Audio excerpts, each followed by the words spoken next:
കേന്ദ്ര ടൂറിസം മന്ത്രാലയത്തിന്റെ Swadesh Darshan scheme 2000-ൽ Kumarakom tourism പദ്ധതികളുടെ ഉദ്ഘാടനം പ്രധാനമന്ത്രി നരേന്ദ്രമോദി ഓൺലൈനായി നിർവഹിച്ചു.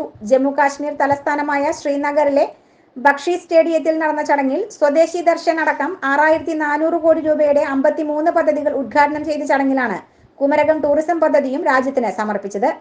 കുമരകം കവണാറ്റിൻകരയിലുള്ള KTDC വാട്ടർ സ്കേപ്സിലെ ഹാളിൽ നടന്ന ചടങ്ങിൽ ടൂറിസം വകുപ്പ് മന്ത്രി PM മുഹമ്മദ് റിയാസ് ഓൺലൈനായി അധ്യക്ഷത വഹിച്ചു.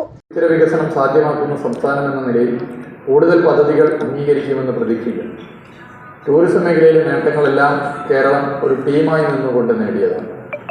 കേരള ടൂറിസത്തിന്റെ ഖ്യാതി ഉയർത്തുവാൻ എല്ലാവരുടെയും പിന്തുണ അഭ്യർത്ഥിക്കുന്നു. നന്ദി. സഹകരണ തുറമുഖ വകുപ്പ് മന്ത്രി VN വാസവൻ വിശിഷ്ടാതിഥിയായി. കൂടുതൽ ടൂറിസ്റ്റുകൾ ഇത് കാണാനും ആസ്വദിക്കാനും ഒപ്പം പക്ഷിശാസ്ത്രത്തെ കുറിച്ച് പഠിക്കുന്ന ശാസ്ത്രകാരന്മാർ ഉൾപ്പെടെ ഇവിടെ എത്തിച്ചേരാനുള്ള അവസരം വരികയാണ്. നടന്നുകൊണ്ട് ഈ പ്രോജക്റ്റ് എത്രയും വേഗം ഉൾപ്പെട്ട ഉദ്യോഗസ്ഥർക്ക് നടക്കണമെന്ന് കൂടി അഭ്യർത്ഥിച്ചുകൊണ്ട് നന്ദി, നമസ്കാരം. സ്വദേശി ദർശൻ പദ്ധതി 2000 DMC അധ്യക്ഷ V വിഘ്നേശ്വരി പദ്ധതി വിശദീകരിച്ചു.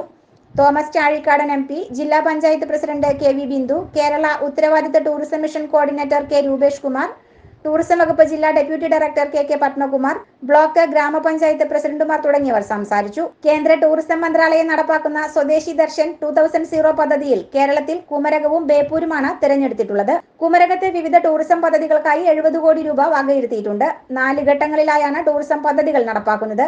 കുമരകം പക്ഷി സങ്കേതത്തിന്റെ വികസനമാണ് ആദ്യഘട്ട പദ്ധതിയായി തിരഞ്ഞെടുത്തിട്ടുള്ളത്. കുമരകം പക്ഷി സങ്കേതം നവീകരിച്ച് എക്കോ ടൂറിസം കേന്ദ്രമാക്കി ഉയർത്തുന്നതിനായി 13.53 കോടി രൂപ ചെലവഴിക്കും. 2.84 കിലോമീറ്റർ നീളത്തിൽ 2.4 മീറ്റർ വീതിയിൽ ഭിന്നശേഷി സൗഹൃദമായി നടപ്പാത, സങ്കേതത്തിനുള്ളിലെ കനാലുകളുടെ പുനരുജ്ജീവനം, ഇലക്ട്രിക്കൽ, ലാൻഡ്സ്കേപ്പ് പ്രവൃത്തികൾ എന്നിവ അടക്കം ഇതിൽ ഉൾപ്പെടുന്നുണ്ട്. Enlight news, Vaikom.